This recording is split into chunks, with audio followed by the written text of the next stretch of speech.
चश्मा दिख रहा, ऑप्टिकल्स इसको अंग्रेजी भाषा में कहते हैं।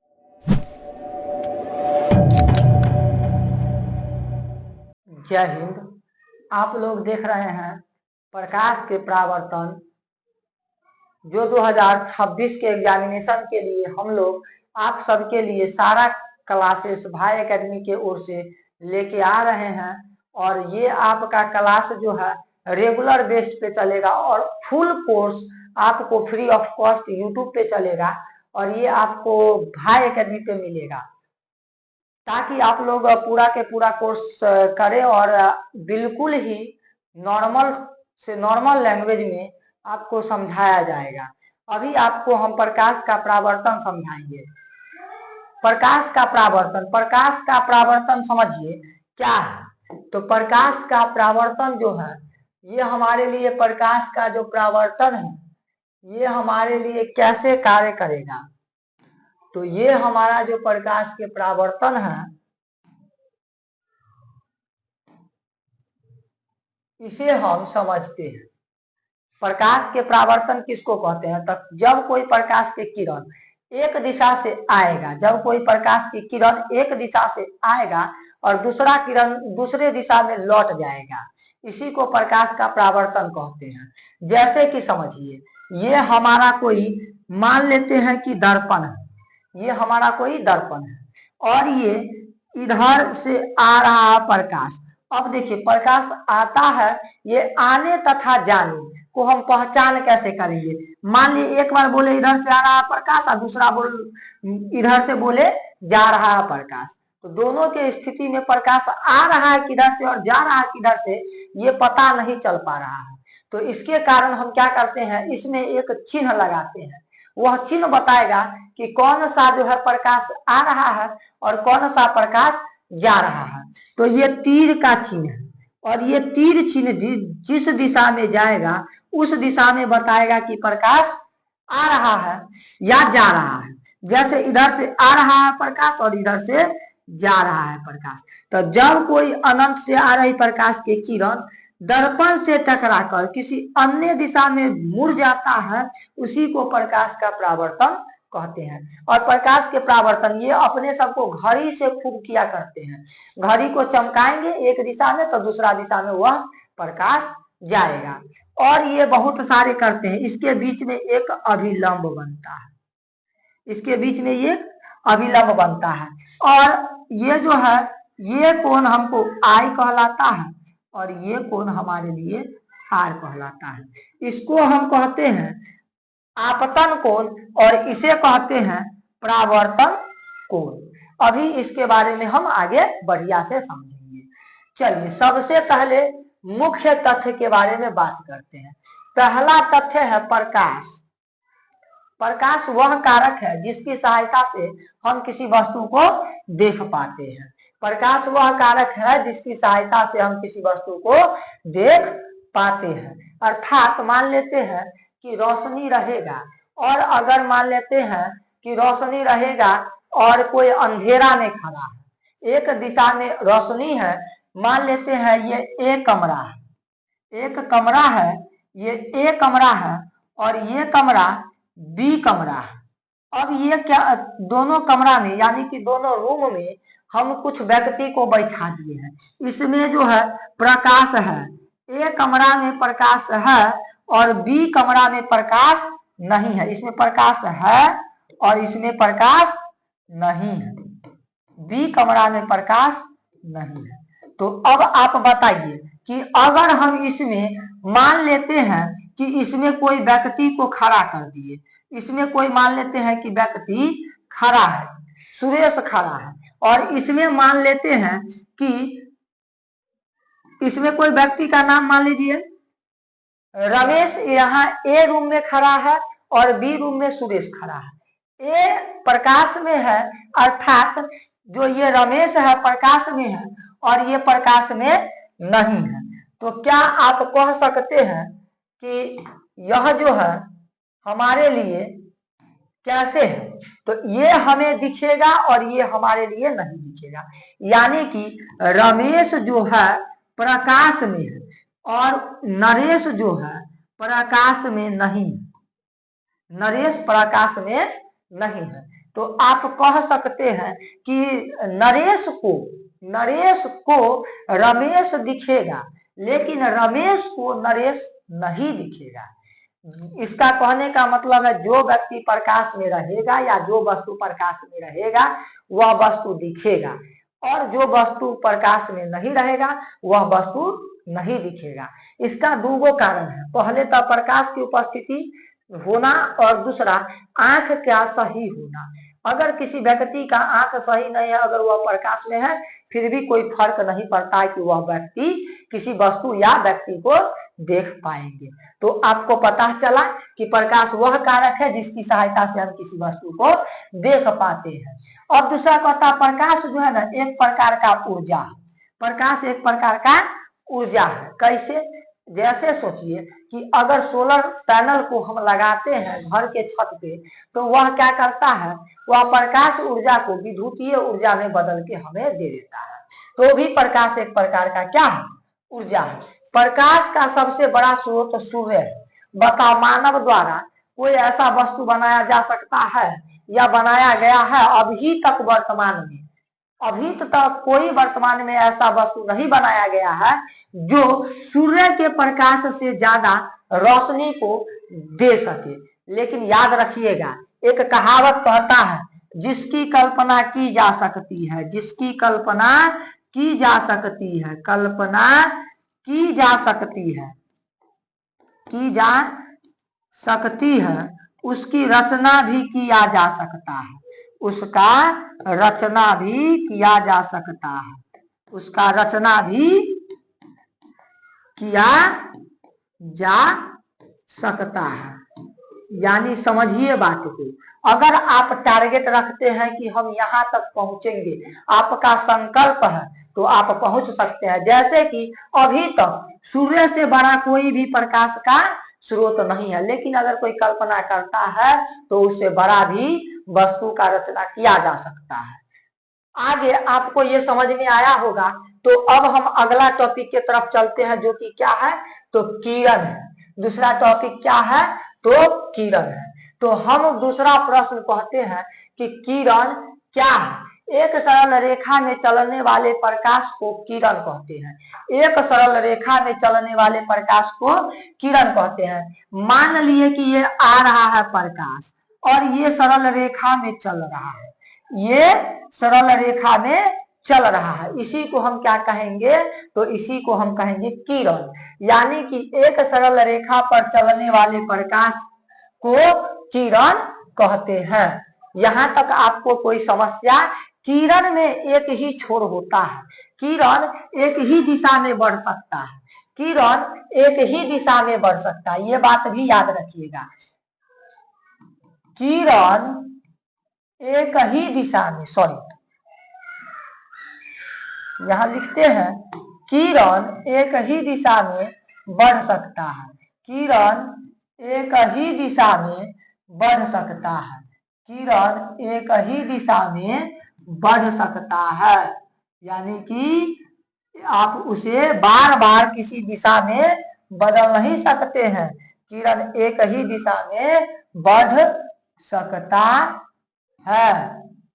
ठीक है, जैसे मान लेते हैं इसको ऐसे लाए, इधर की तरफ तीर चिन्ह दिए, तो वह उसी दिशा में बढ़ सकता है, किसी अन्य दिशा में हम उसे चाह करके भी नहीं बढ़ा सकते हैं। तो ऑब्जेक्टिव क्वेश्चन पूछता है किरण गमन करता है, तो एक सरल रेखा पर, किरण गमन करता है एक सरल रेखा पर, किरण में होता है केवल एक दिशा, केवल एक दिशा। आगे समझिए, किरण से ही किरण पुंज बनता है, किरण से ही क्या बनता है, किरण पुंज। तो किरणों के समूह को किरण पुंज कहते हैं, किरणों के समूह को किरण पुंज कहते हैं। समझिए, कह रहा है किरण किसे कहते हैं तथा यह कितने प्रकार के होते हैं, तो यह 3 प्रकार का भी होता है। पहले समझिए, किरणों के समूह को किरण पुंज कहते हैं। अब कहता है यह कितने 3 प्रकार के होते हैं, तो एक होता है अपसारी, दूसरा होता है अभिसारी और तीसरा होता है समांतर। अपसारी, अभिसारी और समांतर 3 प्रकार के किरण पुंज होता है।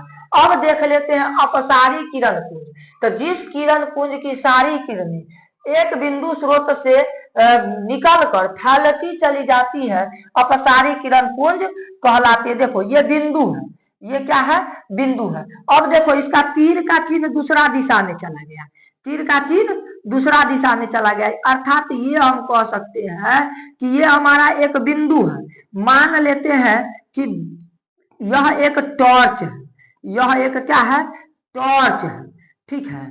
और ये मोबाइल का टॉर्च मानिएगा, मोबाइल का टॉर्च जब हम फ्लैश लाइट जलाते हैं तो चारों तरफ जो है किरण बिखर जाता है, एक ही जगह पे जो है फोकसित नहीं हो पाता है, वह बिखर जाता है। अर्थात ये अन्य दिशा में यहाँ से निकला किरण और ये सभी दिशा में फैलता चला गया।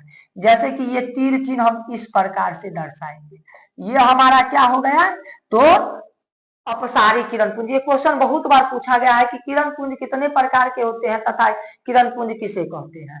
तो यह 3 प्रकार के होते हैं, जिसमें से हम पहला समझाए हैं। अब दूसरा देखते हैं कि अब हमारे पास दूसरा किरण पुंज है, तो ये दूसरा है समांतर किरण पुंज। वैसा किरण पुंज जो एक समांतर रेखा में चलता है। जैसे देखते हैं मेला के दिन आएगा तो एगो बच्चा खरीदेगा रेजर लाइट, एगो बारेगा ऊपर आकाश में, दूसर बारेगा ऊपर आकाश में, और कुछ पेड़ को ढूंढेगा जिसमें से मुख्य रूप से पेड़ होता है वह तार और खजूर का पेड़, तार और खजूर का पेड़, तार और खजूर, तार और खजूर पहचानवे करते होंगे, इसमें कोई जो है शक नहीं है। काहे कि बिहार बोर्ड के लिए ये सब बहुत बड़ा चीज नहीं है कि कौन सा पेड़ पौधा गांव में पाया जाता है, उसको पहचान करना बिहार बोर्ड का जो है मुख्य माना जाता है। तो मान लेते हैं, कहता वैसा किरण पुंज जिसमें प्रकाश की किरण सभी किरणें एक दूसरे के समांतर चलती हैं, यानी कि 5 गो दोस्त गया और मेला में खरीदेगा रेजर लाइट और बारेगा, अब कहेगा तोरा से दूर हमर गया, हमरा से दूर ओकर नहीं जा सकता है। तो अब वह सबके सब किरण जो है एक एक लाइन में एगो बारा, यहाँ पर ए लड़का खड़ा वो बारेगा, ये बी लड़का है बारेगा। अब यहाँ पे सब के सब जला रहा अपना अपना रेजर लाइट। अब ये रेजर लाइट जला रहा है तो ये एक दिशा में बढ़ता जाएगा, ये एक दिशा में बढ़ता जाएगा, कारण कि यह एक, ये सब के सब क्या है, तो किरण है, ये सब के सब क्या है, किरण है। अर्थात ये देख रहे हैं तो ये किसका है, समांतर किरण पुंज। अब अगला प्रश्न देखिए, कहता है अभिसारी किरण पुंज वैसा किरण पुंज जिसमें प्रकाश की किरणें एक बिंदु पर आकर मिलती है या मिलती हुई प्रतीत होती है। तो देखो मिलती है और मिलती हुई प्रतीत होती है, दोनों बात अलग अलग है। देखो प्रतीत होती है या मिलती है, दोनों में अंतर कहाँ पे है, अंतर को समझिए। तो मिलती है तो कहने का मतलब है जब मिलेगी यानी कि वह वास्तव में है, यानी कि ये घटना वास्तविक है, ये घटना वास्तविक है, ठीक है, ये घटना वास्तविक है। मान लेते हैं कि हमको कोई बोला कि 5 रुपया देंगे, लेकिन वह वास्तव में देगा कि नहीं देगा इसकी कोई गारंटी नहीं है। इसीलिए याद रखिएगा कि किताब में लिखी गई विद्या और दोस्त के पास रखा गया धन समय पर काम नहीं आता है। अर्थात मेहनत करके धन को भी संयोग के रखिए अपने पास, तथा किताब में लिखी गई विद्या को भी ब्रेन में रखिए संयोग करके, ताकि एग्जाम में लिखेंगे फोड़ करके। तो अब देखिए कह रहा है कि मिलती हुई यानी कि वास्तव में मिलेगा, वास्तविक है, और मिलती हुई प्रतीत होती है, अर्थात ये क्या है कि मिलती हुई प्रतीत होती है, मिलेगी कि नहीं मिलेगी इसका कोई लेखा जोखा है, कोई लेखा जोखा नहीं है। अगला देखिए, यहां तक समझ में आ गया होगा। अगला कहता है प्रकाशीय माध्यम किसे कहते हैं, जिससे होकर प्रकाश एक वस्तु से निकलकर हमारे आंखों तक पहुंचती है उसे प्रकाशीय माध्यम कहते हैं। सीधा समझिए, माध्यम नहीं समझ में आया तो समझिए, माध्यम को ही कहा जाता है स्रोत, माध्यम को ही कहा जाता है स्रोत। अब आपको हम समझाते हैं, भूल करके आप हमें बता दीजिएगा। हम आपको प्रकाशीय माध्यम समझाते हैं, आप हमें भूल करके बता दीजिए, कभी नहीं भूल पाइएगा अगर ईमानदार होइएगा तो। कहता है माध्यम और स्रोत, सीधा समझिए कि आपको पढ़ने का माध्यम, पढ़ने का माध्यम, पढ़ने का माध्यम क्या है, या तो आप ऑफलाइन या ऑनलाइन क्लास करते हैं। तो अगर ऑफलाइन क्लास करते हैं तो किसी न किसी कोचिंग संस्थान में जाइएगा, या वहां जो जाइएगा तो कॉपी पेंसिल बुक होगा ही होगा, यानी कि पढ़ने का माध्यम वहां ना कोई भाई या टीचर होंगे। सबसे बड़ा बात है कि हम लोग टीचर नहीं भाई हैं, याद रखिएगा। अगला कहता है कि यानी कि पढ़ने का माध्यम कॉपी पेंसिल टीचर या भाई है, ठीक है, या दोस्त भी हो सकता है।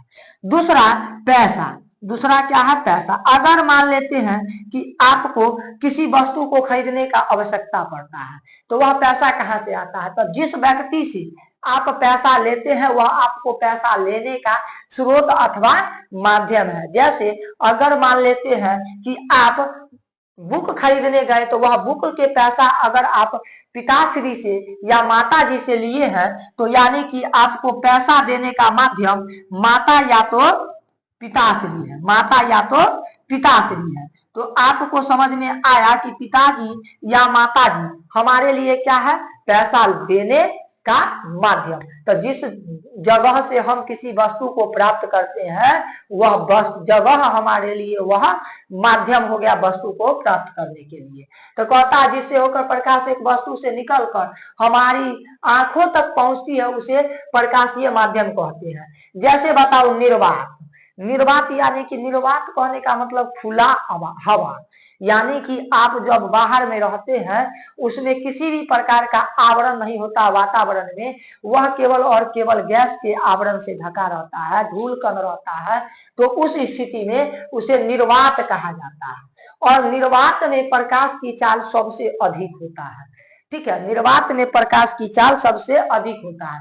निर्वात में प्रकाश की चाल 3 लाख किलोमीटर प्रति सेकंड होता है, 3 लाख किलोमीटर प्रति सेकंड होता है। क्वेश्चन पूछता है कि निर्वात में प्रकाश की चाल होता है तो 4 तरह का ऑप्शन याद रखिएगा। पहला तो कहेगा कि 3 लाख किलोमीटर प्रति सेकंड, 3 लाख किलोमीटर प्रति सेकंड, 3 लाख किलोमीटर प्रति सेकंड। एगो क्या कहेगा कि आपको इसमें से किलोमीटर प्रति सेकंड हो गया, अब कहेगा 3 गुनी 10 के पावर 8 मीटर प्रति सेकंड। अब देखिए ये किलोमीटर को हम मीटर में बदल दिए हैं, किलोमीटर को किस में बदल दिए हैं, मीटर में। ये आपको आगे वीडियो में बने रहिए, हम आपको इसको बदलना सिखा देंगे कि किलोमीटर को मीटर में कैसे बदलते हैं और मीटर को सेंटीमीटर में कैसे बदलते हैं। ये जरूरी है, कारण कि जब हम बराबर r/2 पढ़ाते रहेंगे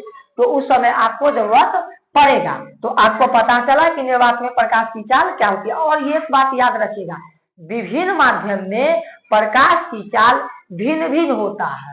आगे की तरफ आपको समझना होगा कि विभिन्न माध्यम में प्रकाश की चाल भिन्न भिन्न होता है, इसे भी आप नोट कर लीजिए। विभिन्न माध्यम में प्रकाश की चाल भिन्न भिन्न होता है। मान लेते हैं कि अब आपको हम एग्जाम्पल करने के लिए दे देते हैं। अगर मान लीजिए कि एक मोटका जो है प्रकाश का सिल्ली दे देते हैं, अब उस होकर के टॉर्च को जलाइएगा, अब उस होकर के जो प्रकाश जाएगा तो क्या उतना ही पावर दे पाएगा, उतना देगा या नहीं, आप हमें कमेंट में करके ऑप्शन जरूर बताइएगा कि ये जो है, हाँ भाई इसमें जो है प्रकाश का जो है ताप ज्यादा था, इसमें प्रकाश का ताप कम था।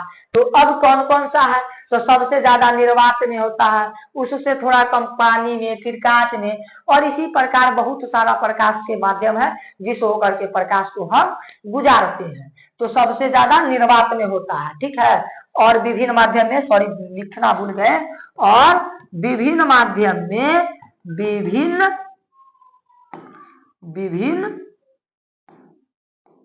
विभिन्न माध्यम में प्रकाश की चाल, माध्यम में प्रकाश की चाल भिन्न भिन्न होती है, प्रकाश की चाल भिन्न भिन्न होती है, ठीक है,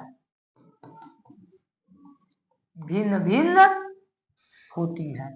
यानी कि किसी भी माध्यम में प्रकाश की चाल बदल ही जाएगा, ठीक है ना। आगे के तरफ देखिए, अब कहता है कि पारदर्शी पदार्थ किसे कहते हैं। तो देखिए पहले आपको समझना होगा कि पारदर्शी, अपारदर्शी और पारभासी पदार्थ किसे कहते हैं। तो पारदर्शी पदार्थ वैसा पदार्थ जिससे होकर प्रकाश आर पार कर जाएगा। अगर मान लेते हैं कि एक बार टॉर्च जला दिए तो वह आर इस पार से उस पार कर जाएगा, तो वह क्या होगा, तो आपको भी पता है कि शीशा, ये हमारा चश्मा दिख रहा, ऑप्टिकल्स इसको अंग्रेजी भाषा में कहते हैं। ये जो हमारा चश्मा है ये पारदर्शक पदार्थ है, तभी ना हम देख पा रहे हैं। अगर ये अपारदर्शक पदार्थ होता तो आराम से हम नहीं देख पाते किसी भी वस्तु को। तो वैसा पदार्थ जिससे होकर प्रकाश आसानी से आर पार कर जाता है पारदर्शी पदार्थ कहलाता है। जैसे में क्या होता है, तो शीशा या कांच, ये कहता है कि जिस वस्तु से प्रकाश आर पार आसानी से कर सकता है पारदर्शी पदार्थ कहलाता है, जैसे में कांच। ठीक है, लेकिन आपको हम एक चीज और पढ़ाएंगे, जिस समय अपवर्तन पढ़ाएंगे ना तो उसमें अलग अलग प्रकार के हम घटना को बताएंगे।